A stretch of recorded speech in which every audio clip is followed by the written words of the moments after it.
Hey everyone, Hello, guys. welcome back to Two Bros and a Beard. I am Assad, My name is Ibrahim.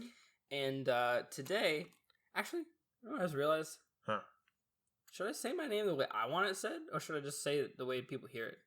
I usually say Ibrahim because, that's what people call me, you know? Because nobody calls me, Ibrahim, Arabic-wise, so it's whatever, Right. the closest thing anyone... I did the same thing. I Americanized. called myself Assad. Yeah, usually you say Asad. It's weird. Yeah, so I was like, I don't know where we're going with here, with both sides. Alright, I guess we'll figure that one out later. Well, another day. But, Welcome back.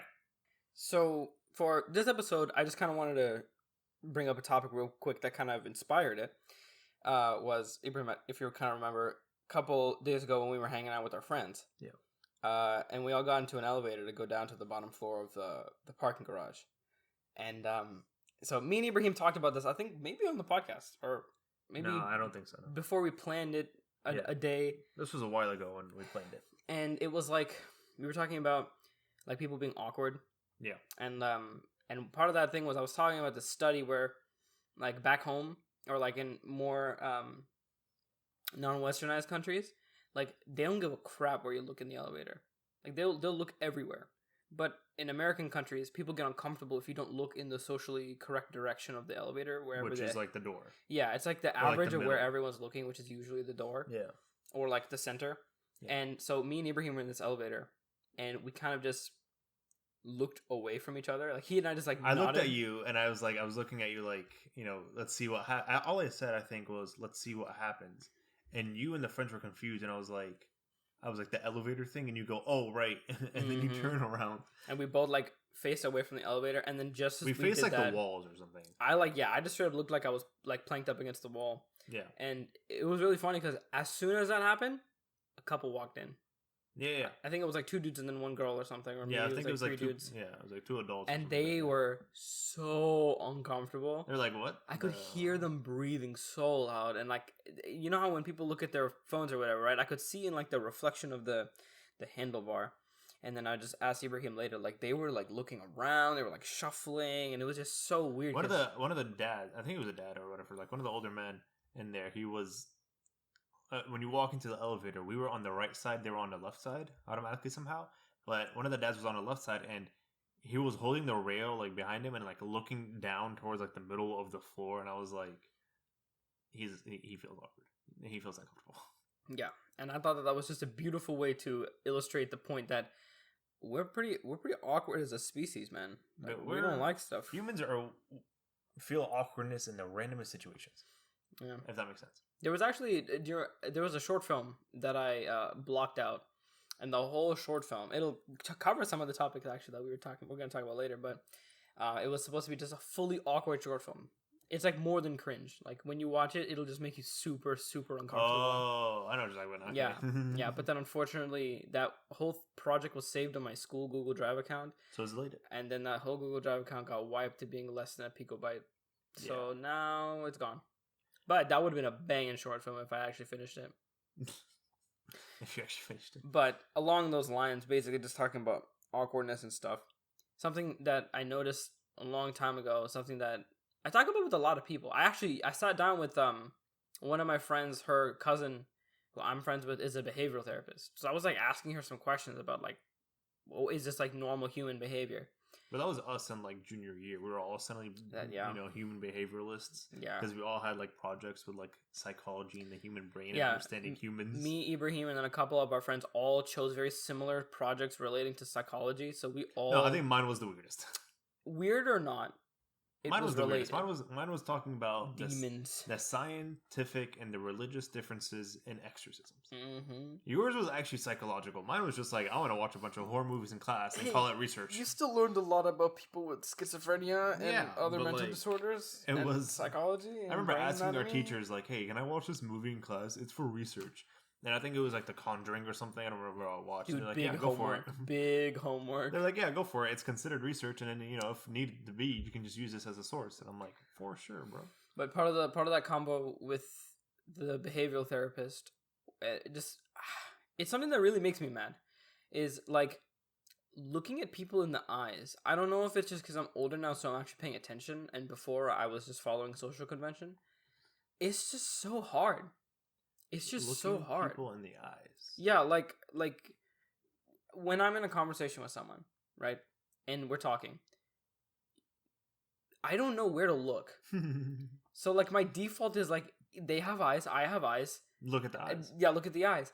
But then my brain like stops thinking about your whole face, and I only see your eyeball. Like I literally just see where I'm looking at you right now, and I'm like, yeah, look away. and I probably just made a bunch of other people feel that right now. But like it's true. Like I'm just looking at your eyeball now or your eyelash, and that makes me feel weird because then I'm like, dude, I'm just staring at his. Excuse me, I'm just staring at his face. This is weird. So then I start looking at other places, and I remember when we were trying to start for that internship.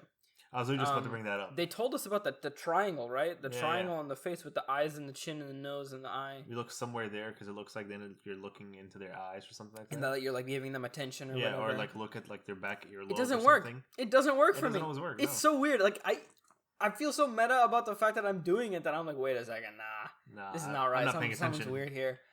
Yeah, I don't look at people's eyes in the conversation. Even if like Where you're do like you my look? mother, I don't really look. So where do you look? I just make things up. Like whenever I talk to you, sometimes like notice like I look down or like I act like I'm picking up my phone, but in reality, no one texted me or something.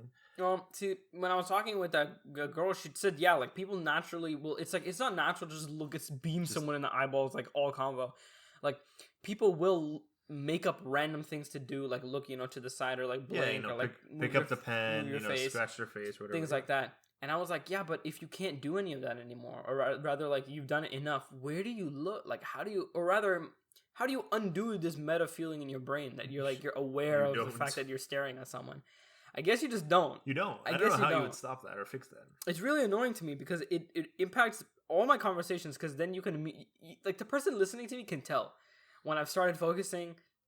Actually, that's the freaky part. They can always see with their eyes or their body language that, like, I'm not looking at their whole face. I'm looking at a part of their face. And then when we were doing the whole internship program thing, they literally told us to, like, either look at their eyes or look at that little triangle we just explained or something like that. But the way I would force myself to look into, like, the interviewer's eyes was I would, like, sit there and look at them and, like, kind of, like, nod along and, like, act like I'm really interested, but I'm not. But I'll fiddle with my hands or like my fingers like under the desk, which is like very small movement because you don't really see like my fingers move. Or like if I have a ring on, I'll like play with my ring. But like I would have to do something in order for me to focus on said person and like okay, hello, I'm speaking to you. You're speaking back now. Your eyeballs, you blinked. I can look away now and back to it. And then I'd have to like tell myself, like forcefully tell myself, look away, look back. That's interesting. Because when I did those interviews, I just tried to beam them in the face. Oh no, I was because I made up everything while I was having this interview, so I'd have to like look confident, and so I'd have to like tell myself, smile, nope, nod, yes sir, okay, bye sir, smile and wave, boys. But yeah, no, it's weird. I don't know. I don't think you can fix that. I really hope there's a fix for that in the future, though. I doubt it. I think as time goes on, whatever, the next generation and after that is gonna have even worse eye contact. Yeah. They're gonna be so like awkward and like, oh my god, I don't want to go ask for my professor this or whatever. And it's like they're gonna stay on their phones. If they have to talk to you, they're gonna call you. That was part of the thing that we were talking about. She was saying that because of the advent, or just not advent, but like because as time goes on, we're finding more and more ways to multitask. When you look at someone, because it's such an engaging process, like it's such a single task thing, your mind will instantly want to multitask, or like rather not focus on one thing too hard.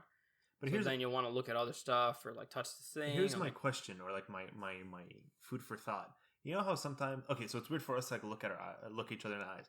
But you know how supposedly, or I've never actually fully tried this, is you can fall in love by like the person you love, or whatever. You stare at their eyes. I actually did do this. Like you sit there and like somehow you fall in love with their eyes. So it's the same thing. You can either automatically do it and like fall in love with someone, or you don't even want to look in them in the eyes.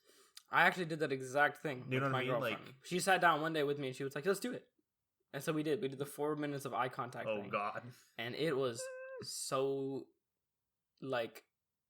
It wasn't bad and it wasn't weird, but it was interesting because like me and her are not good at keeping straight faces, especially with one another. Yeah. So we were just laughing the entire time. And all I really told her was like, for me, I just noticed the organ that is your eye, like the body part that is your eye. That sounds so weird. So I literally I would like, because we were sitting in a bright room, so I would, right there actually, and I was like, I can just see like your iris. Like I was just staring deep into your iris.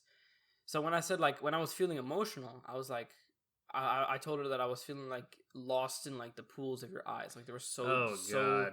But then when my That's brain too started gushy thinking, for me. when my brain started thinking like meta, and I was starting to think about where I am versus emotions, then I was like it's just an eyeball. Like I'm just looking at a brown thing. It's an emotional thing. Right? It can be, but you have to think about it. But for strangers, it never will be. Yeah, you're never gonna look at a stranger in the eye while you order your coffee and be like, yeah, like you might be infatuated, which is attraction, but it's not gonna be like a love thing. But whenever you're attracted to someone or like you love someone, you're supposed to, the whole idea of looking into their eyes happens longer. If that makes any sense, if that's English.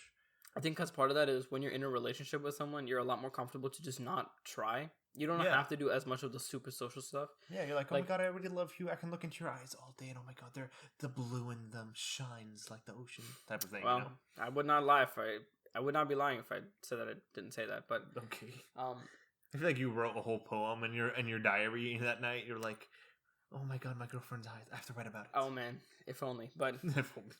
But it's like when I'm around you guys and when I'm around her, y'all are like the only people in my lives that like we don't really have to do anything, and like I'll be okay.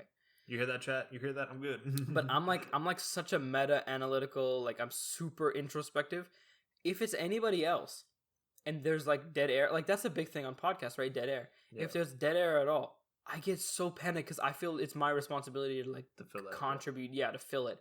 And then I get so awkward. Like I immediately get visibly like. So, how's the weather? like when you're talking to someone and like they seem effortless. Yeah. And then all of a sudden it seems like they're stale, but they're trying really really hard for some reason. I get like that. Like we'll be talking about random stuff, right? And then all of a sudden like I'll cut out all the normal human stuff. Like I'm not gonna stutter. Everything will sound perfect. I'm not gonna breathe because I get really nervous and then I don't breathe. I forget to breathe. You forget. And then I what's it called?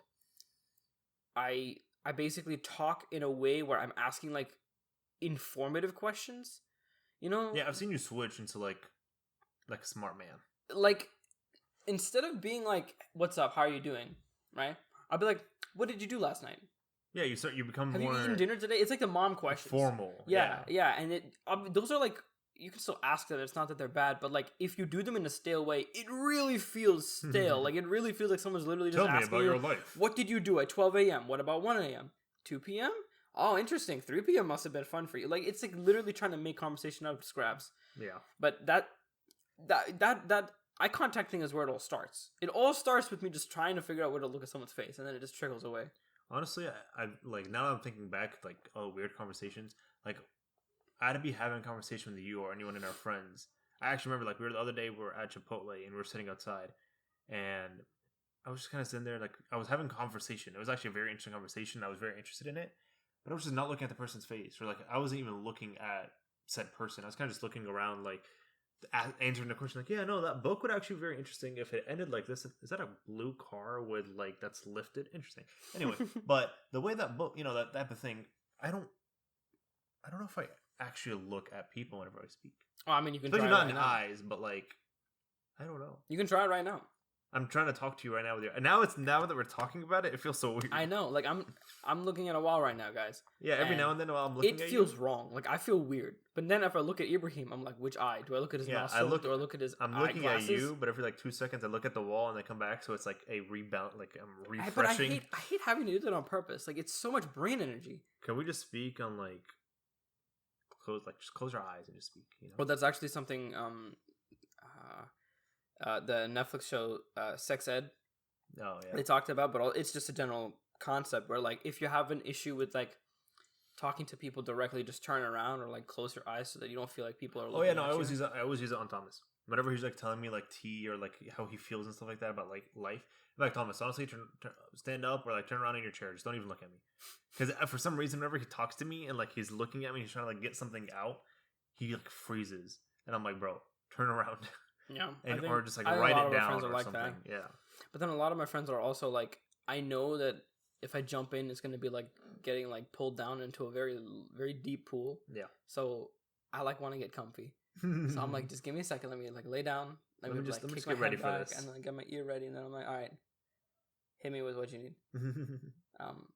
A lot of my friends are like that as well, especially some of the people who are very problematic. Yeah, because we're me and you at least are considered the therapists of the group. Yeah, unfortunately, we deal with all of their lovely pity. I'm sad, happy. There's this new boy, this new girl dating. Should I date them? I broke my heart. Blah blah blah. And we sit there and we're like, you know, like a little meta. I keep saying meta. See, I'm meta about the fact that I'm saying meta. Yeah. It's so irritating. Whenever you notice you're saying a word too many times, you start to focus on not saying that word too many times, and then it just doesn't work. Intentionally. Okay. Yeah. So I like a thing about that is right when you're talking to someone who like you don't want to talk to. Yeah. I get in so many of these situations, and I just don't know what to do. How did I end up here? Like, I think it's pretty obvious because I'm not like a liar, so like inherently my body will not like. I can't act a certain way unless I need like all my willpower. Like if I'm mad at my dad or something. Yeah. But like so like they can basically tell with my body language and everything that I want out. Yeah. Like I want out, and that makes them feel weird, and then that makes me feel weird. And then I can fake it. I'm pretty good at lying, and so I can fake like whenever like someone's having a conversation, they're like, I need to tell you all my like deepest darkest secrets. I'll act like, oh my god, yeah, tell me. But sometimes if I really don't want to be in this conversation, I'll just like I'll physically act like I do not care. Yeah, I it's think great. I think if a conversation is not reciprocal, like if it is like them just talking about themselves on and on and on, it's so you can see it on their face. I've learned to do this thing in the past couple of years where like you'll be having such like a conversation with me, either like deep or like whatever, like you're teaching me something. I can look so interested but be completely zoned out, and you would never know. That's an evil skill, bro. And honestly, it gets me through so much in life. I bet. Whenever all of our friends are talking to us and like they're talking my ear off, I'm like, what am I gonna have for dinner today? I like doing that sometimes though, because like our friends, we talk about a lot of like heavy stuff. Not heavy as in like deep, but like it's a long talk. And when we talk, I can't really put all of my energy, especially if it's a day like a couple days ago when we were running around a lot. By the time we got on Discord and we were talking at night, I was like, oh my god, I can't. I did exactly what you did, which is I just like physics. Oh yeah, I need to get that thing from the groceries. Oh, Thomas, yeah, what'd you say? By the way, y'all will meet Thomas soon. He will be on the podcast. And now that I've said his name, we said our name like he will appear on the podcast. We'll have to. We'll manifest him. He will come. As the kids say. Yeah, he's our digital production assistant. You know how he's also our best friend and helping us out with the podcast. You know, every single time how like we always ask him the night before or whatever, like 2 days before, to like make the banner for the new episode. Yep. Did he make the one for the last one? I have no clue. I reminded him today because we talked to him about it today. Yeah, and he goes, yeah. Honestly, it's just changing like the numbers. I just like put everything on me just so if they ever start making money, I can ask them for money. I'm like, Thomas. Dude, I'm gonna fight you. Yeah, I literally told him last night. I was like, buddy, it's not that hard, right? You just have to switch out a number. And he was like, yeah. And then why do you think it's so long? I was like, okay.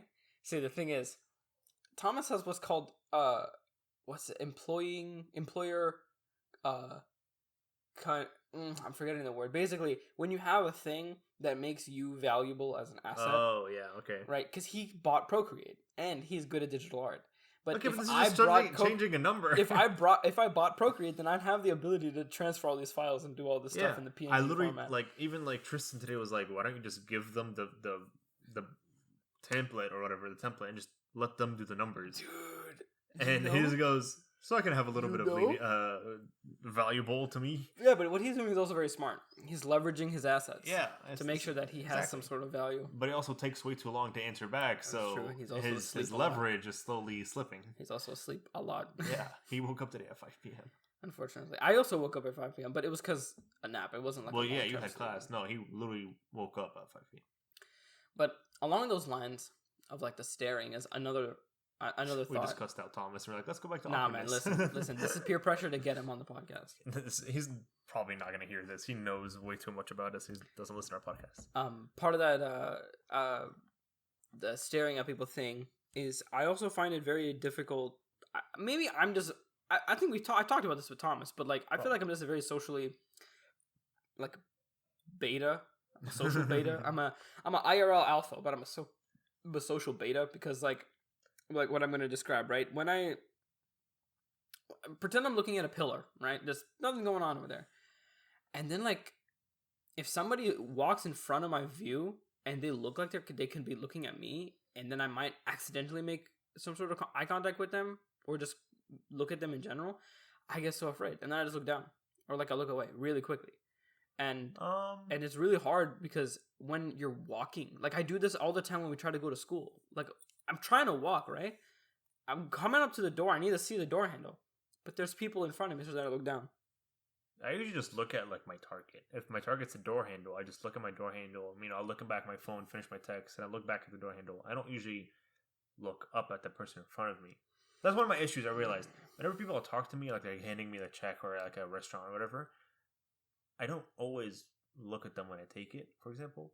And I'm just like, yeah, thanks so much, and like I'll just grab it while I'm doing something else. And so whenever I'm at like the door, I won't even like exactly look at you. Maybe like I'll like understand, like I don't know, someone's in front of me, you know, I see their waist or whatever, but I won't exactly look up, face them like eye to eye, and then, you know, grab the door handle. I'll just be like, oh. So I'm like the exact opposite. Whether I do it intentionally or on accident, I will like make at least like a millisecond of eye contact, and yeah, no, sometimes so that they know I looked at their face, I acknowledge that they're human, and then after that, sometimes I'm just zoned out and I'm looking at something, and then someone passes me, and I'm like, oh, human. Oh, you know what I do?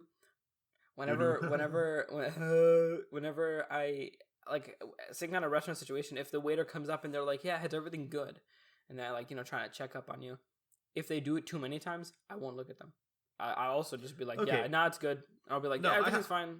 Pause. I have an issue with that. Okay, waiters, I understand like your job and like how it all works and stuff like that. There's two things that piss me off with waiters. One, I just got the menu. How am I supposed to know what I want to drink already? You look at the water first. It's like etiquette, I think, at this point. Because we're old enough. They literally, like, as we're sitting down, they're like, oh, can I get you guys anything to drink? I don't know. I just got here. What do you have? Oh, it's on the menu. Okay, then why'd you ask me right away? Let me sit down. You're right. There are places that ask really quick. Yeah, and then B, they serve the food. They'll wait literally 3 minutes and, like, 5 seconds. They'll be like, how's the food tasting? Like, bro, I have... Do you want to taste it? Here, taste it and tell me, because I haven't eaten it yet. I'm too busy taking a picture of my food.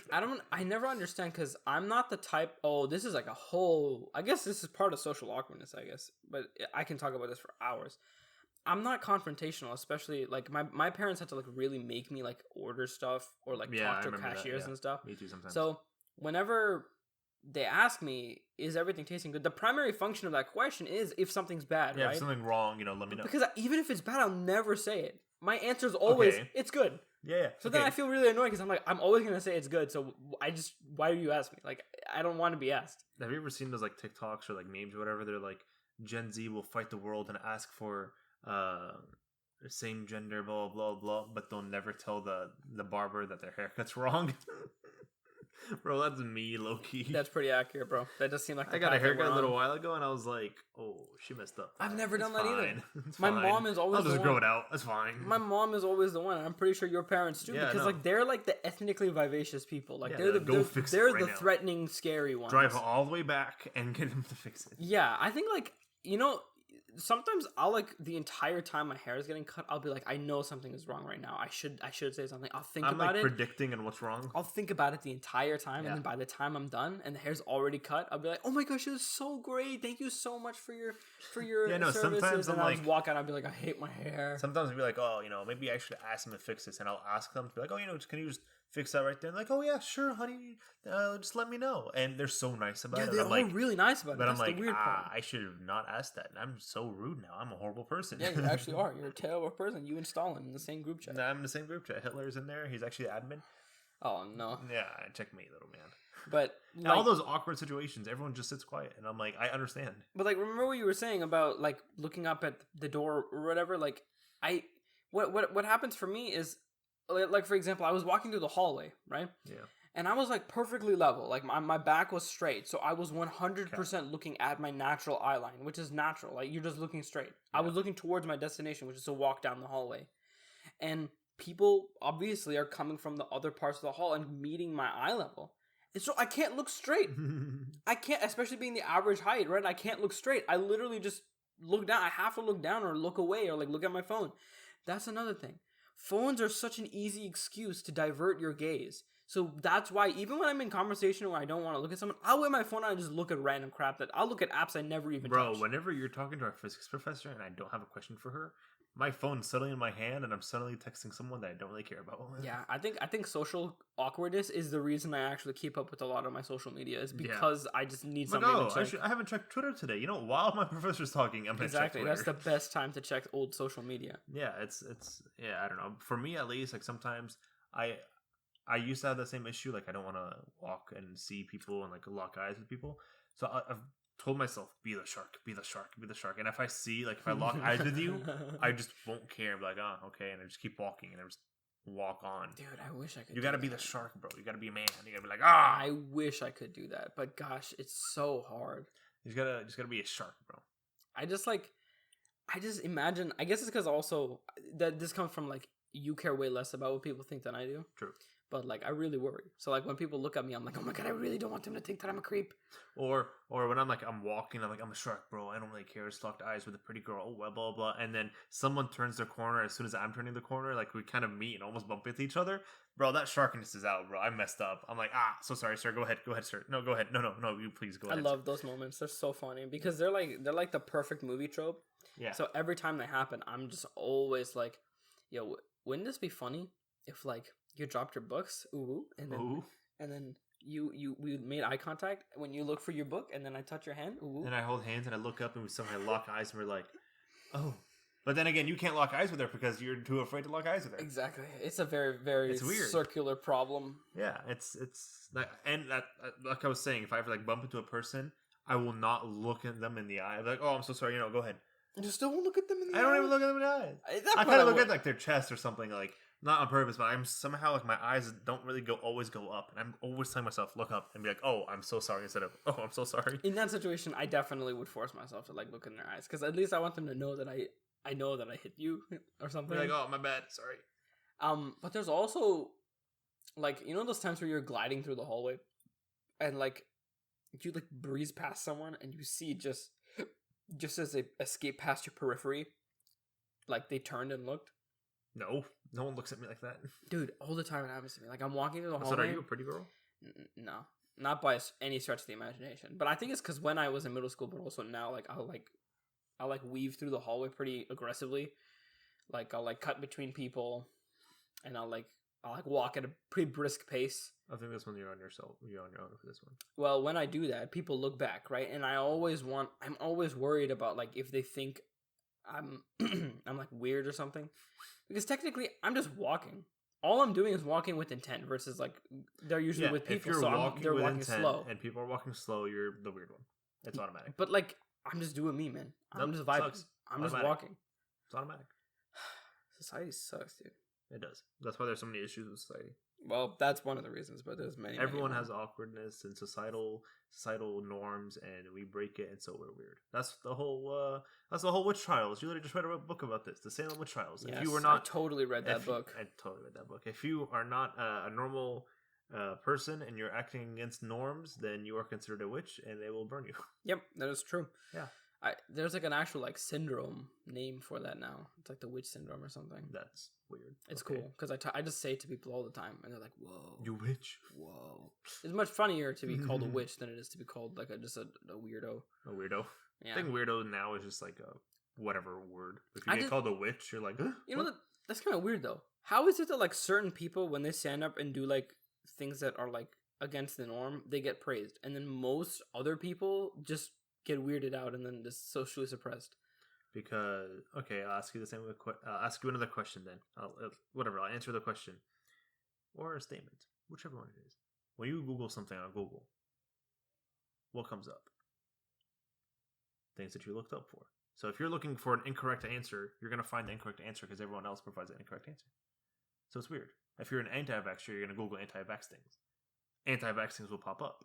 If it's a correct or incorrect, you won't know because whatever you're searching for will pop up. Yeah, I guess you're right. If that made any sense. But then, how does that apply to socially deviant people? Like whoever's trend sets, right? Those guys are doing stuff that are not necessarily. But no. But the actual people who set the trend aren't doing something known; they're doing something unknown. But then randomly, they're not gonna get the hate for it. They're gonna get the whoa, that's so cool. I think it depends on the trend. Maybe. Interesting. How so? Like which trends? Or like, is there like a general idea that you can think of? I'm trying to think of a trend. I don't know. Like, What's a random trend? Y2K. I don't know. No, something more like trendy. Bring it back to 2000s. The elevator challenge. Remember that? Yeah. Oh, okay. no. You know that box challenge? The box challenge that crate people are doing? Yeah, the challenge that crate people are challenge. Yeah, I think people only did that because they thought it was funny, so that became a trend. But like, who was the first person who did it? And then why did people not say you're stupid? Why Because did they're people like, say, oh, yeah, haha, that's funny, you know? Because it's funny. It's going to your pathos, ethos, whatever the one it is. The funny, emotional one. I think it's ethos. Pathos. Pathos. But like, there are so many other things that happen that people will say that's funny too, but they just don't get the same traction. I don't know, bro. Understanding trends. I'm just trying to understand herd mentality, like understanding what the general populace will do to You stuff. need to talk to that physical, psychological therapist, whatever, and be like, why is this a trend? Well, you see here, Assad. And she'll explain it to you. Well, I look forward to that day. Bro, we all need to talk to a psychological I want to. But you know, I feel like I'm going to have this like complex. this is like one thing I do think about going to therapy is that because I know so much about like the brain, dude, when I talk to them, I'm going to talk to them like a spoiled brat. Like I'm going to be like, "Oh, so do you think it's this ABC thing happening to my XYZ in my brain?" Bro, and they'll be like, "Come on, man. I'm trying to do my job here." And I'll be like, "Oh, yeah, I'm sorry." No, honestly, after my project in junior year, I had to read like the DSM-5 or like. I also read the DSM-5. I read so many psychology books, and I was like, I should go. Someone told me I should go to therapy, and I'm like, if I went to therapy, I would therapy the therapist. Yeah, I would switch it back onto them. Yeah, and I'm like, me and therapy would not add well because I know how to lie to you. They're trained for those kinds of people who are like not easily opening up, right? So they'll do the same thing that you're doing to them. Yeah. Except they know it better. Then it'll just be like a back and forth. Like, yeah, it'll be just a battle of therapists. Yeah, it'll just be like fighting. It's like almost. The therapist versus the idiot. Yeah. They'll be like, but did you think about this? And then you'll be like, but did you think about this? And they'll be like, yo, but what about this thing? I read the DSM-5 for my project, and then when I took psych in first year, I also had to read the DSM-5 again, and I was like, yo, welcome, old friend. I read the DSM-5, and then I read the 4, the one before that, the thing before it, and then I read like 9, I think, psychology books, and every single time I would talk to like Miss Brar, our IT lady, she'd be like, wait, you read all these? I'm like, yeah. She goes, why? And I'm like, why not? It's pretty interesting. To be smart. And somehow, like half the teachers in that grade were like, "Yeah, I have a degree in psychology, or like a minor in psychology." Remember that? I think there's something about like being a teacher where they do require you to have some sort of like training. Like our counselors, sure, they have to have a degree in psychology or like a minor in psychology. But Miss Brar has a minor in psychology, I think. She has some sort of psychology thing. Miss Cook has a psychology thing. Oh yeah, I knew about Miss Cook because she did actually like want to. Yeah, but like some of these random teachers I would never think about. They're like, yeah, no, I have a minor in psychology or like something like that. I'm like, why? They're like, I don't know. And then they'll have the books on their desk, and I still kept a couple of books. But I read some of those, and I'm like, I would honestly, I'm a genius. I should become a therapist. I tell people all the time that like, I think one thing that people everywhere should do is take a government class and take a psychology class. Because no, not government, sorry. Government just for actually, yeah, sure, whatever. Sure, take a government class. Government just because you need to understand. But humanities, because you'll understand like the rest of the world, what the world looks like outside of your like bias. Humanities or ethics? Humanities, not ethics. I'm taking humanities right now. That is not what are you talking about? I'm talking about more about anthropology, humanities, which is literally the study about humans. Yeah. But like but it is still a humanity. It's just your humanities will talk about more contemporary things. Anthropology will talk about everything. Yeah. But yours will be more in detail about now. This will be broader about everything. But anthropology, one, because it teaches you about what the world looks like outside of your small bubble of it. And then psychology, because I told like one of our friends, it's literally like the guidebook on how to be a better human being. Essentially, yeah. Because after you get through the science about like the actual brain, like the organ or the parts of the brain and all that stuff, it talks about like the disorders and the mental stuff, the testing and all that. And that literally, it tells you how your brain works. And if you want control over your brain, this is what you do. This is how you practice. You also learn a lot of weird stuff about Sigmund Freud, which he was not as cool as we would like to think. But other than that, you learn a lot of cool stuff. You start to like learn a lot of random things, and you start picking it up in people. Like, oh, he did this, and this, so he's like this. I used to do that whenever I had the book. I was like, wow, Natalie, you're this, and this. Go to page 432. Oh yeah, I did that to Nat too. Yeah, it's the same philosophy of like when you like get to the next stage of life, you need to like fully master everything about the fundamentals of the previous one. And just, I guess, what is more fundamental than the way your brain works, right? Yeah. So it's like the most advanced you can get. You start understanding yourself and other people. It's weird. Yeah. And then you start psychologically analyzing all your friends. Oh, I do that still. Yeah. I don't know if you were there a couple nights ago when I think you were there, but then I think you might have gotten off. One of our friends, he walked into the camera. We were all talking late night, and he walked into the camera with cereal, and he was like, "Yo, look at my cereal," and he wasn't wearing a shirt. And then all of us in the Discord were like, "Yo!" So then we all took off our shirts. I remember this conversation. So it was like 5 dudes. It was like 4 One of us 5 off cam, dudes, and shirtless. And we were all just sitting there talking to each other shirtless. And it was so funny because I don't like Discord. So like I don't sleep with my clothes off or like anything like that. So that's why it was extra cool for me. There was a screenshot, really and then I was like, "Oh no!" I was working on my 3D printer that night, and yeah, you were printing the weird rose thing. And there was a screenshot that was sent into the group chat, and I was like, "What is going on here? What did I leave to?" Well, in that screenshot, actually, you can see me pulling up parts of Physics. my psychology, whatever. My psychology textbook, because I was trying to. I told one of our other friends that he was going through something, like he was just having like a hard time. And pull up the psychology and I whipped out the psychology textbook, and I was like, "Listen, this is not psychological advice. I'm not a financial advisor, but here is why you're not a sociopath or a psychopath." And he was like, "Huh, interesting. That's nice." So yeah, I mean, like the DSM-5, you can literally just it's just like a. Isn't it called like the psychological Bible or something? Yeah, something weird like that. It's literally just all you need. I mean, there's like you can't just each chapter in the DSM-5. Like if you're looking at the one for depression, you have to check a certain amount of boxes in there to even be considered to be diagnosed for depression. You can't just diagnose someone straight up out of the DSM-5. I saw a TikTok the other day. They're like, why are psychology students so depressed? Just look at your notes, honey. Oh, that's true. Dude, that's so funny. I'm like, they're not wrong. Just look at your notes.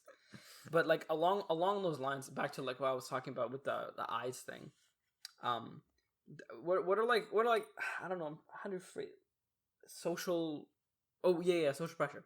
What are like some other like weird like social things? I think we were talking about the other day, like how whenever you leave for the podcast, yeah, and I say like, "Hey, have a safe drive," and you go, "You too." I don't. Yeah, okay, yeah, you too. You'll either say, "Not gonna make any promises," which that is. I usually say, "Not that is scary," promises. Or you'll say, "You too." Or I'll say something stupid like that. Sitting in my actual house, I'm like, "Yeah." Or when the waiter says, "Enjoy your food," "Oh, you too." Dang it! Yeah. Why did I say you too? Or like when you're like checking in your like bags or something, or like you're going into your gate and they say, "Enjoy your flight," and you're like, "Yeah, you too," and they're like, "Oh, dang it!" I think it's so funny because like when it happens, I hate that. Bro. I think because people are so aware of that, like that thing happening, that when that happens, you guys will like make an embarrassing face. You'll walk away. You'll both feel it, and then you just laugh. Everybody would just like giggle on the inside a little bit about how stupid it was. Yeah, and then you don't think about it too long, and it's kind of nice. But whenever it happens, you're like, I'm not smart for saying that. Yeah, I think like when the waiter does it, it's the worst because they come back. Like they'll see you again when you go to the airport and you go through the gate. You're not gonna see them again. You're just another face, right? When you leave, I'll see you later, but like later, and I don't really care either from you. But when the waiter does it, and you have to tip that person as well, we're like, sorry. You're like, ooh, yeah, that doesn't really. On like the receipt, be like, sorry for saying you too. Yeah, you have to kind of apologize. What's another one that people do a lot? Wait, ooh, yeah, this happened to me the other day. I was walking in the hallway in Colin, true story, and there was like 2 girls ahead of me, right, and they kind of looked familiar, but at this point, I was just placeboing myself, and then I saw them wave at me, and I didn't wave back. I'm not that cheesy, but I did look behind me, right? And then, you did one of those, the little flick. Yeah. I was like, me, and then I looked behind me. There wasn't anybody there. There was no one there. They were talking to you. I looked back, and there was somebody on my left that came out of a door. Oh. But they could visibly see that I turned around from them waving, and I literally, my cheeks were Bro, red. at least you didn't wave back. Like, if you waved back... Worst. That is the worst outcome of that. They're like, oh, we weren't really talking to you. Oh, okay. I hate it when people take that tone, bro. Like, I get it. I already feel bad enough. You don't need to make me feel worse about it. Like, well, it wasn't really, like... for you, like, you know how our professor, we went to her office hours technically because they're right after class, and I was like asking her questions, and then she was like, I felt so awkward and you, and she was like, oh my gosh, or I was like, oh my gosh, can I ask you this this last question, because I was kind of chewing her ear off, and then she was like, sure, and then as I went to my notebook, right, she was like, how can you long? Email it? Yeah, can you email it? And I was like, huh? And she was like, I mean, I would love to answer it, but I do have somewhere to be. Yeah, I have a meeting. And I was like, that's fine. That's totally fine. She was like, no. Like, I would have really liked to answer it. I promise. Just make sure you send me an email. And I still have not sent that email. I was like, ouch. I felt that in my soul. Yeah, me too. But I mean, honestly, I didn't want to make her feel any worse about it than she already did. Yeah. But she could have been faking. So then, there's that. Oh man. There's so many of these weird things. Like, dude, thinking about like people who are when they're talking to you is fake. It's so much energy. It takes so much energy. Like I just don't do it anymore. If I smell it, I just stop talking. Same. That's why I leave you to do all the talking sometimes. I'm tired of this. I know. Assad, it's so funny because like we'll be in like weird conversations and I'll literally be like, I'll text him on my phone. Bro, do you know how many times I'd be like, Assad has texted me? I'd be like, Ibrahim, or in the group chat he goes, hello, help. I'd be like, please, man, help me get out of here. Like a life raft. I remember we were talking to one of our friends in the car and I was sitting in the front seat. You were sitting in the back seat with said friend. And you text our group chat, and while you're sitting back, you're like, hello, is anyone going to speak? We're in the same car. Yeah, and then after that, I jumped into the actual GSC, and I was like, Ibrahim, it's a bad friend, LOL. Please, someone help. Because I feel like I'm literally drowning, because how do you talk to someone for that long about the same thing over? But I want you to understand. You are now starting to understand these conversations. What do you mean now starting to understand? Because for the past 4 years of high school, I was usually the guy that people would come to. You recently, rather in the past year, you became another guy to someone come talk to, especially on these conversations. Doggy, that is absolutely especially false. These conversations. That is absolutely said false. person in that car. Yeah, you never talked to. It was just with that person, but in general, nah, bro. I'd wager. Actually, I've been in the game longer than you have. Really? Okay, then why do I know more about life than you do? You don't. People's life? That's just a subjective point of view that you have, and the fact that you can claim that you know more about life than me is the thing telling me you don't know as much about life because you made an ignorant statement without acknowledging the ignorance. Hey, whatever floats your boat, brother. Whatever boats your float, bro. Yes, water. Anyway. Water. Water. Oh yeah, something else. People talking in the bathroom. I don't know if this is more like, I guess maybe it could be like a girl problem as well. But like, it's worse when it's the urinals. Okay, no, hold on. Back up. Girls go to the bathroom in groups. So they know each other and they're talking. That is also true. That's normal for them. But like, if there are situations where there's strangers, right? Yeah, if they're strangers and they talk to you, I think that's just weird. For guys, if we're peeing at the urinal and someone starts talking to me, I'm like, what are you doing? Stop. What are you talking to me? I'm peeing. At school, it wasn't that bad. Yeah, because we all know each other. Unless it was like a sub. Yeah. If you were peeing next to a sub, bro. Bro, the weirdest thing that's happened to me, or like the most awkward thing I remember in the bathroom at school, was me and Thomas were in there. We were in the bathroom, and I was actually using the stall. And he was just out there like waiting for me to finish because he already finished. And we were playing music off my phone. And at one point, we were playing Careless Whisper. Oh, no. And I was like joking around about it. And the door opens, the door closes, and the song's still on. Oh, no. And I'm somewhat like humming to it. And I thought it was like, oh, Thomas just left, whatever.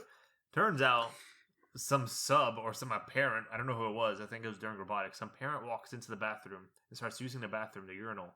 And I have no clue what's going on. And Thomas just silent at the sink. And I'm just like humming along. And a Careless Whisper is still playing and all that mumbo jumbo. And I finish the bathroom and I get up and I'm walking out. The phone's still playing. And I look to my left and I see this old man in there. And I'm like, how do I turn this off? And I turned it off so quick. And he washes his hands. And as he's walking out, he goes, good song, and walks out. And I'm like, I'm gonna go shoot something, bro. No, dude, that's so bad. Oh my no, god, what dude, do we do? I'm going and Thomas just sat there like did not move, and he just froze. And I'm like, Thomas, you're supposed to cough or be like, good morning, sir, or something. Hey, let me know. Hey, listen, it's almost like you were in a sad or in a tough situation, and you expected help from your friend, and he didn't come to your aid, so you had to drown by yourself. Where does in the Careless Whisper? That was weird connection, but okay, sure. I'm just saying, I know that vibe because that was me. Because I did need that help, and you were just like, haha, lol. Oh, during that day? Could you imagine? Okay, well, one's in the bathroom and one's to our friend, and No, it was equally painful. At least at one point, Actually, I said something. I would say my situation was more painful because a person who you don't know is way easier to get No, around. but the thing is, he was a robotics parent, so I kept seeing him. It's fine, bro. You're just a Careless Whisper kid. Yeah, I'm just a Careless Whisper kid. Anyway, it's his song too, right? It's from his generation. I think so. Yeah. So he was probably bopping with it. It was actually, as he was peeing, he was just vibing with it. And he was like, "Good song, you know." My mom has a special soft spot for that song. I don't know why. She never told me. Every time she hears it, she's just like, "Son, please don't play that song." And I'm like, "Why?" And she's like, "Yeah." She's like, "It's just really emotional. I just don't want to hear it." And I'm like, "Oh, okay." Bro, you gotta figure that out. That sounds like some My good mom gossip. is very secretive, so like, she doesn't really tell me things. So like, I don't know if I'd be able to. I don't think I've met your mom yet, but like whenever I do, you haven't. Like you've met her, like I guess in like a small passing. It was like a very like minimal. Man, that's so weird, bro. We've been friends for 4 years. Yeah, and that's kind of crazy. I don't think bro. I've actually met your mom. It's kind of crazy. Yeah, I've met. I think every parents is every one of our friends' parents. I think except for Tristan's mom and then your mom. I have not spoken to Safine's mom. I have Safine's mom or dad. Sorry. I've I never spoken to his dad, and I really want to. I think they're divorced or something. I don't know. Because I keep no. They're definitely cousins. I've only met the mom. They're definitely cousins. Boy, this is a joke in the group because one time Safine straight up was like, "Yeah, they're cousins." Yeah, no, he told our and teacher, everyone believed it. He told our teacher, I think was it junior year? Mm-hmm. I think it was Barrowett, right? Yeah, Barrowett. He told our teacher that his parents are cousins, and that they're both from like the same village or something. And the teacher believed him. And for the longest time on earth, everyone else believed him because we didn't know anything about him. Yeah. And then one random conversation, maybe like 5-6 months later, he goes, "Oh no, that was a joke." And we were like, "Huh?" Yeah. Dude, mans might not even have parents. Yeah, they're just like weird. He might have been like a fire station baby, you know? Yeah. You know they're obligated to keep them? Yeah, until someone comes. I think someone gets like paid to come pick them up or something. I don't get that. Why? Who invented that rule? I don't know. Why is that a thing? They're like, "We want to keep you safe, you know, so we're gonna take the baby in." That's weird though. But like, why the fire station? Fire station, please. It's a place where crap blows up and like people have to hose stuff down. Not at the fire station. They're eating their donuts or something, right? No, that's a police. That's cops. What's the food of a fire station? Firehouse subs. JK, I have no clue. What is the Maybe food? it is also donuts. No, I think it's like the more heavy foods. Heavier than donuts? I think like a meal. I think they eat meals while cops don't eat donuts. I think maybe it's like I think it might be subs, like like a sandwich or like a sloppy Joe. I don't know. That's weird. What else? Another thing. Walking upstairs and there's a girl in front of you, walking in front of you, and you're looking at the floor like, "Oh, wow, that's a white rail. Wow, ceiling." That is definitely something that's only guys can connect. We just glide straight past that one. People talking in the bathroom, talking in the urinals. Well, I mean, the urinals is like worse though because you're out there, bro. Yeah, at least like if you're in a stall, like you don't see the other person talking to you. Like, you know how there's all those TikToks and those memes of like people sliding stuff under the urinals or like talking. That's okay because all you see is like ankle, like maybe some shin, some calf. Yeah. But like when you're at the urinal, right? Not only are you like kind of like the elevator, you're looking forward. You're not supposed to look anywhere else besides down and forward. So when you pee, do you look at the wall? Do you look down? Or I look down. I look down. Look down at some people look forward, which is even weirder. But I look down. You look down at like the urinal. Yeah, or yeah. Schlong, I'm strategizing my aim. So like I'm trying to make sure that it's not really. spattering. I usually like when I first I'm about to start, I'll aim and then like I kind of look up. Like I'll just look at the what's it called? But why? In front. Why would you look up? I kind of just zone out for the second. I've never actually thought about it. I just kind of zone out and I'm like, okay, I'm done, and then I get up and leave. I've gone to the bathroom so much with my phone that I don't really remember what it's like to just normally use the restroom. And like at home or like public? Yeah, like at home. Let alone at public. Yeah, no, in public I do not whip up my phone in the bathroom because everyone's gonna think like I'm taking pictures. But oh really? In public all the time, I'll whip out my phone. No, if I'm at the urinal, I do not whip out my phone. Oh no! Because if I got looked at, I've got looked at weird. Definitely not. Actually, you know, part of that short film was the guy was gonna text on the phone, but with both hands. So he was gonna be flying free with both hands texting. Then he puts my hand. Yeah. No, I think I whipped out my phone once while at the urinal, and it felt so weird. I'm like, I'm gonna put my phone away now. Yeah, not on the urinal, in the stall. In the stall, yeah, no, you can whip out your phone there. At the sink, yeah, it doesn't matter. But like at home using the bathroom, I don't remember the last time I went to the bathroom without my phone. Yeah, I'll experiment. I'll get back to you on that one. Be like, this is what boring feels like. Oh, okay. So you talked about this one before the podcast started, but calling your professor by their name, like their real name, or like or not professor, but like someone above you intimately. So I've done this a couple times because I'm an idiot, but I think middle school I've done this a couple times, way too many times. In high school, not as many times. But I would figure out the teacher's name or something, like full name. For example, if the professor was called like Jonathan Davis, that's a random name I just come up with. If the professor's name is like Jonathan Davis, everyone calls him Mr. Davis, whatever. But sometimes like, I'll just be like, hey, thanks, John. Sorry, Mr. Davis. Or I'll be like, thanks, Dad. Dad. I mean, Mom. I'm sorry. Mommy. I'm sorry. And be like, it would just feel weird because they'll look at you like, why'd you just call me Dad or my first name, whatever the case is. And they'll just be like, why? I think it's extra weird because like in college, because we're like older, some professors who are not too old, right? It's like, it's kind of okay because they're like, I guess technically like I'm not like that much older than you, so like it's not like that weird if you call me my first name. But they're still like, you should still probably call me like our physics lab professor, right? He did not like us calling him first name. Yeah, but he was like, I don't really know what you should call me. I guess just call me my last name. Yeah. And I was like, yeah, I guess. Or professor. Like, he's like, just call me professor. Yeah, I'm a professor. And I was like, man, that's weird. But my college algebra teacher, she goes like, yeah, just call me Julie. Oh, that's weird. I'm like, I can never do that. My soul would like self-destruct. I did it once just to see how it felt. I'm like, hey, Julie. She goes, uh-huh. I'm like, that did not sound right. Oh. That's like calling my mom by her first name. Yeah, that does sound kind of weird. That does not sound right. Oh my gosh, dude, I do that so much. I call my mom by her first name if I like actually knew, like, hey, and she's not answering, then I'll call her by first name. When my parents aren't listening as well, like if I'm like mom, hey mom, and they're still not listening, then I'll whip out the first name, and if that doesn't make them trip, then I run away because if they remember that I said their first name, my mom be like watching TV and I'll say her name and she looks at me like, what? I'm like, wow, it took you 19 tries. Okay, cool. Anyway, I have a question. yeah, that is true. And then kind of away from that, because I can't really think of any more. I mean, like there's like I can probably think of a few things, more, but yeah, no. There's like smaller things, but like they kind of all boil down to like personal experience. Yeah, maybe I'll think of some in a minute. But you were talking to me about something the other day, and it was really, really interesting. And the first idea I had was to save it for the podcast. Yeah, a lot of times when we have our conversations, we're like, don't even talk to me about it. Save it for the podcast. Write it down. Yeah, this one idea was about the shift. And okay. we were coming out of that movie theater from the last couple episodes, Bathroom we were talking about. We were coming out of that movie theater, and we were talking about kind of the stuff we were observing inside the theater. So I'm a very observant person. What's the word? Observant. Yeah, wow, observant. English is not great. It's alright. I'm a very observant person, and like I said earlier, even if you're talking to me, I'll look around, like notice random things, like, oh my god, is that a hammer? Why is that there? Whatever. And many years ago, I'm gonna say at least like minimum 7 years ago, I started noticing a trend in people and gatherings. Okay. And I'm talking about like school, family gatherings, a birthday, a lecture, a TED Talk, a movie theater, whatever, a religious gathering.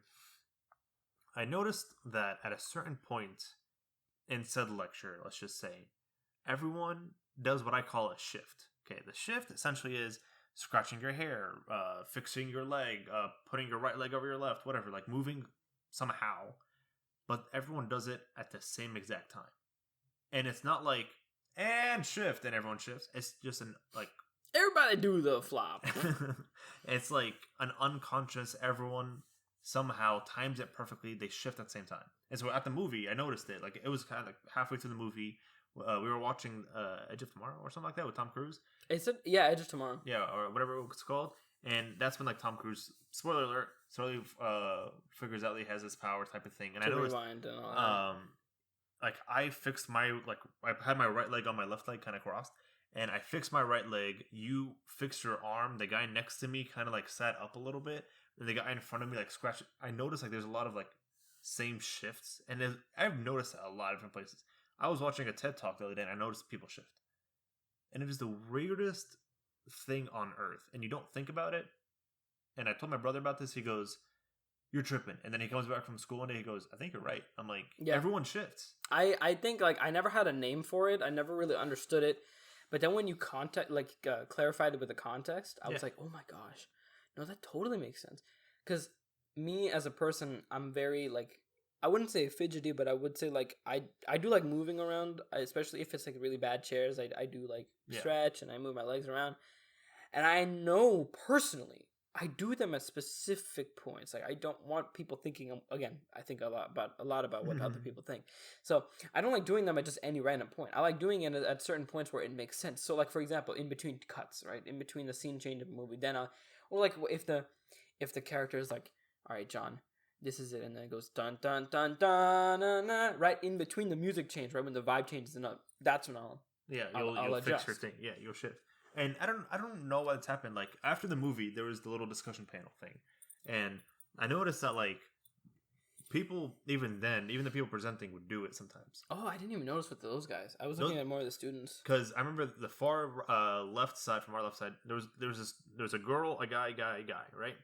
The girl, when like that shift happens, she had her leg crossed, and then I do remember. And then she like she kind of straightened up her back and stopped putting her hand on her head on her hand. The guy next to her fixed his shirt. And it was like kind of like fixing her shirt, like, you know, making myself a little more comfortable. The other guy kind of like sat up a little bit, like fixed his seat, and the last guy put his leg off the what's it called, the leg of the chair, whatever this thing's called. Yeah, I guess like the step. Yeah, step of the chair, and put it on the floor, and then, you know, we all shifted. But it's like the weirdest thing. And then the people with the microphones that were walking around, they started walking around, and I think, like you said, I think it's at certain times. I think we subconsciously, unconsciously, whatever the word is, do it whenever there's a break. Yeah, I think it has something to do with like a break in tension, a break in freedom. It's like respect, but not in like the emotional sense. But it's like when you know that someone's eyes are on you, you don't want to do anything. Yeah, you're like frozen. You're literally like a deer in headlights. But then the moment you realize that they're pausing or they're giving a break, all those things that your body wanted to do but couldn't because of the circumstance, it does it really quickly. It releases, yeah. And then again, they catch your gaze and then you stop. So like I remember when they would switch mics from the panelists, that's when everybody would move around in their chairs. And then the moment someone started talking, again, everybody was. Then you stop moving and you're like, I'm focused, or whatever the case. Yeah, which is really weird because you remember this just got me thinking. I remember in middle school, right, when like the teacher would talk. There was like a big thing when we're younger is like be quiet. Yeah. Right. I don't think anybody's told us to be quiet since like 12th grade. Nope. But especially in middle school, less in high school, that was only during like big group gatherings. Yeah. More in middle school, like that was a big thing, right? In class, everybody's talking, you can't hear the teacher. It's distracting. But when those things happened, I found like if the teacher spoke, no one gave a crap, right? But now when we're older, we're all like. Even though like people were still talking during the panel, they were still they adjusted something about them to still like keep it a little bit more incognito that they were talking. Yeah, I don't know. It's weird. Yeah, and I've noticed the same thing at my religious centers in public as well. And I think it's kind of funny because like if you call people out on it, they get really confused because they don't even know they did it sometimes. Yeah, no, I sometimes like don't even think about it as the person who's like seen this and coming up with the idea, whatever you want to call it. I don't even notice I do sometimes. Yeah. And like sometimes I'll pick up on it like, oh, you know, the shift just happened, guys. But like the only reason I remember that night after us talking, the only reason I brought it up to you was because I noticed it later on. Like everyone was talking and then, you know, they stopped talking and they're moving around, whatever. The shift happened when the guy with the mic going around passing the mic started moving, everyone shifted, and when he stopped his walking, everyone froze. So I was like, there's a shift going on here. And that's why it clicked in my head. I zoned out for the rest of that night, for the rest of the panel. Oh, I missed that deadline. Oh, well. The little flyer deadline, I just remembered it right now. Oh, that's fine. It's fine. It's just extra no one ever did points. It. Yeah. But it's just like a random like shift that just randomly happens. And I'm like, why does it happen? No clue. Does it happen? Yes. And every now and then I just think about it. I'm like, shift just happened, guys. And I just sit there alone and no one understands what the hell I'm talking about. What are some other like little things like that? I'm trying to think like small social stuff that like kind of goes under the carpet. People don't really think about it. Like paying on a date. Paying on a date, especially if you like it's a first date rather than like a acquaintance you've known for a while. It's really weird. Like the natural responses that we have to like needing to accept that responsibility or wanting to let the person do it. Right, like me and my girlfriend, we'll like fight sometimes. We'll like argue or not argue. We'll like wrestle, hard-headed. Like we'll do this thing. I noticed where like me and her, the moment order or whatever we're paying for is coming to an end, we'll both reach for our wallets at the same time. And we'll both get the credit card ready at the same time, and then just try to get it inside the cash register as fast as possible. Don't say it. And it's like, it's really funny because as time's gone down, obviously that's gone down. But I can imagine that for people who are in like first relationships, right, early relationships, that problem must still be like a weird, awkward thing to like move around. I think the way I do this is, if I ask you out on a date, I should be the one paying. Whoever asked the person out on the date should be the one paying. Now, if it's like, hey, let's go hang out, and it's just a hangout, then most of the time it'll be like a split check. But if it's like a date, the person asked you out should be paying. Interesting. I think use that on your girlfriend. Personally, I asked you out tonight. That is very good. That is a very good 50-50. I think it should always be split, unless it's something like a gift, kind of like how you're saying with. Is this a first date? Like a first date, split. Second date on, you can pay for it. First, unless you're trying to like really impress her. I don't know. I'd say first date you should split to be safe, because all first dates, some people have different expectations, right? There are some girls that say, I want you to pay for me, even though that idea just is foreign. And there are some guys that will say, no, I want you to pay for me. I think if you're trying to impress the girl, or whatever, significant other, or you think you want to see her again, or you think it's going well, you pay for it. I don't know, because sometimes people. I think that works. I mean, you're definitely right. It is one way of doing it, but I think sometimes people don't like being the ones being paid for. Yeah, no one likes to be like paid for. Some people do like being paid for. Yeah, if they're. But I would say like most people. That's why splitting is so even, because not only is it like less technically, but also it's not like as jarring socially to. But then it's like, what, you're not going to pay for me? Yeah, if someone does that to you, drop them. Like that's just annoying. You're not going to open the door for me to get in your car? No, open the door. That's actually part of the reason why equal rights, equal fights. That's part of the reason why my girlfriend's so like adamant about it, because she doesn't like that. She wants me to know that she can handle herself, right? That she doesn't. Nah, bro, your girlfriend's built different. Yeah, well, she is definitely built different, but she can like she's not. She doesn't want me to pamper. Like, she'll accept gifts and stuff, but as far as like needing to pay for stuff, she doesn't want me to feel. There it is. It's not that she feels that she needs to be independent or whatever. She doesn't want me to feel pressured to have to do anything. Yeah. So that's why 50-50 is the best, I think. But then you meet those people that want you to pay for them. And you're like... And in that case, I'm like... Now what? See, your procedure is really good, because if you ask to pay first, right, for that first date or whatever, and then they say no, then okay, 50-50. But if they just go in with the assumption that you're gonna pay for them... Yeah.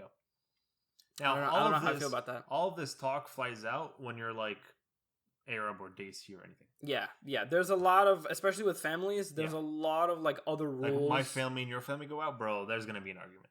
Like, no, I came out. No, I invited you out. No, but dude, I am the one. You invited me. I think that's partially why when like ethnic families meet up, we do it at the house first. We don't go anywhere, because obviously at the house, the person coming brings a housewarming gift, the person giving cooks food or whatever. Yeah. So it's like balanced, right? Balanced. But you never start meeting someone and immediately go outside, because what happens is you guys will immediately be like, yeah, no, I'll pay.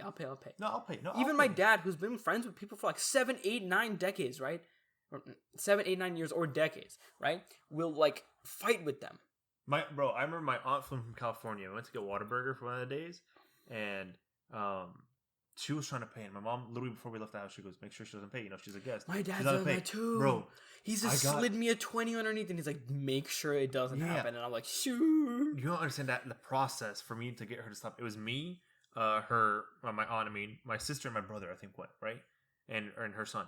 I was there ordering, and she was standing right next to me because, you know, she wants to see the menu and blah, blah, blah. And as soon as like, yeah, okay, is that it? Yes, sir. And my credit card's already out. I'm ready for the fight, you know. She had her credit card out ready too. Dude, the way I did it, the way I finessed my aunt was, you know how like you have the little chip in part? Mm-hmm. I covered the chip with my hand. And I was like, yeah, no, by the way, that's a large drink, correct? Yeah, okay, cool. And then she tried to move my hand. I'm like, what you doing? Huh? What you trying to do? And so I had my hands covering the chip. She's not going to slide it because my thumb's covering half the slide. And she doesn't have the little tap pay thing. And so I'm holding it. Then I took out my card and I put it in. She looked at me. She goes like, I'm really mad at you right now. And I'm like, okay, cool. Take it out with my parents. That's so good. And so anytime I have like that situation, I always know, just cover the chip. What you can do is just put your credit card in first.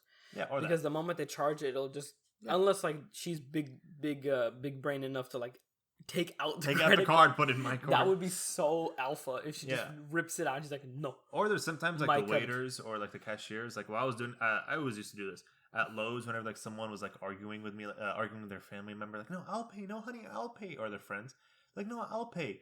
I would literally tell them, okay, how about this? Let me see both credit cards. I'll take it, put it both behind my back, and I just randomly grab one. I'm like, I'm paying with this one.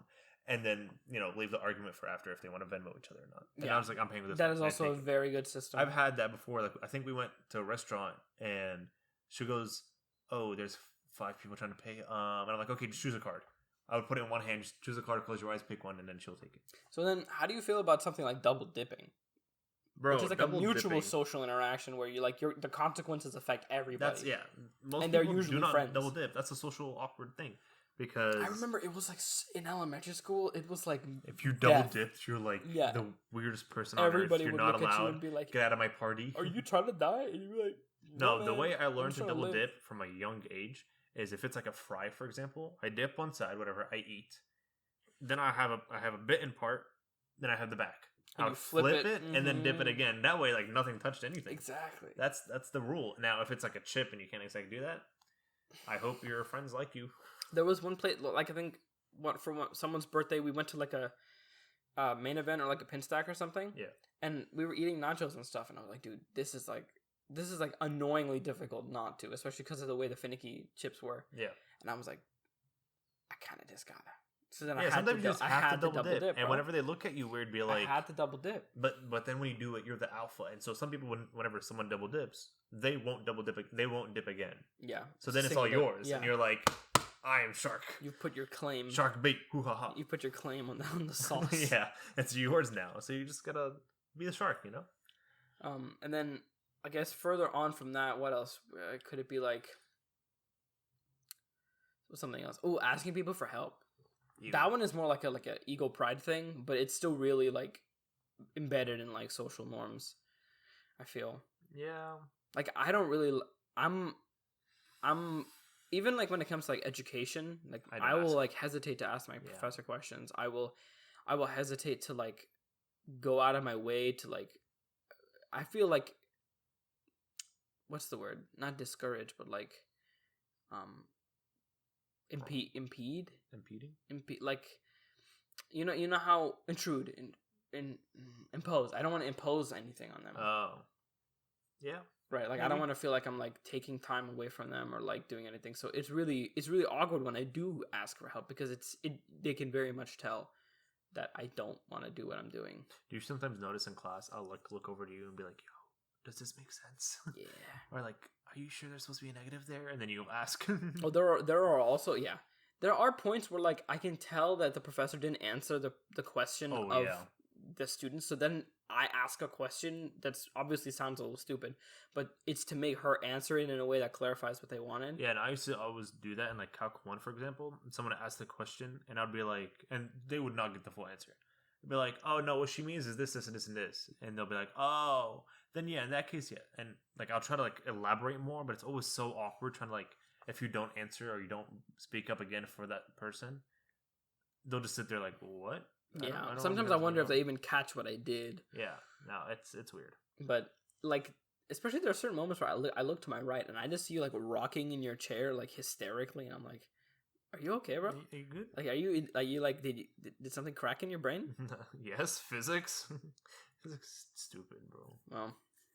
Well, it's not stupid, but like the way we're learning it is stupid. Anyway, that's for another time. So I guess kind of like from asking people for help, asking people for food. Asking people for food, especially in elementary school or middle school, when I was on the program, the reduced lunch program. It was weird because before I was on the program, I would just straight up run out of money, and then I'd be like starving. Yeah. So then when people would see me and try to give me food, I'd be like, I feel really bad taking this, even though I really, really want it. Like, I really want it. I shouldn't take this. And then when I got to that reduced lunch point, right, I would see people who needed food as well. And I would be like, man, I thought it was so annoying when people asked me, but like it was good because I got food. Yeah. How do I help them without doing what happened to me as well? And there's no real like solution for that, I guess. No. On the same point, asking people for money. Oh man, don't catch me asking people for money, bro. Or asking people for like if you go out on like a date or something, or like we're planning on splitting a check or something. If you have to pay for it, then I have to Venmo you. Hey, how much do I Venmo? Oh, bro, don't worry about it. No, bro, come on, tell me something. No, Dude, bro. it's so weird because especially since we're in college, which is like a financially finicky part of our lives. We're trying to be nice. We're trying to be nice, but nah, also bro, we all know like, we're broke, so we're like, nah, bro, please pay me back, please. Yeah, please like I want you to pay me back, but at the same time, like I'm not gonna hound you like a loan shark. Yeah. But I kind of might hound you like a loan shark. Like my brother's right now asking me for like money because we split something, and I'm like, about that. So the way it works is this crazy thing happened. You came out of the womb before I did, so like I feel like you should be just fine paying for it. Yeah, I mean, this is. Some of these like social constructs, social issues, whatever, are just the weirdest thing to deal with. And you can't deal with them. That's the issue. You don't have an answer for them. No one has an answer for them. It's weird because as we transition into being adults, they're changing. Like it's not the same anymore. Especially like all the adult stuff that we have to do now that our parents would handle for us, like talking to the waiter about something like a complaint. Calling your doctor or calling a doctor. Oh my god! I hate that. That's like I can't even. Bro, my medical insurance goes. We can no longer talk to your parents. We have to talk to you because you're now 18 or older. And I'm like, Mom, I don't know this. It really is time, especially when the doctor like.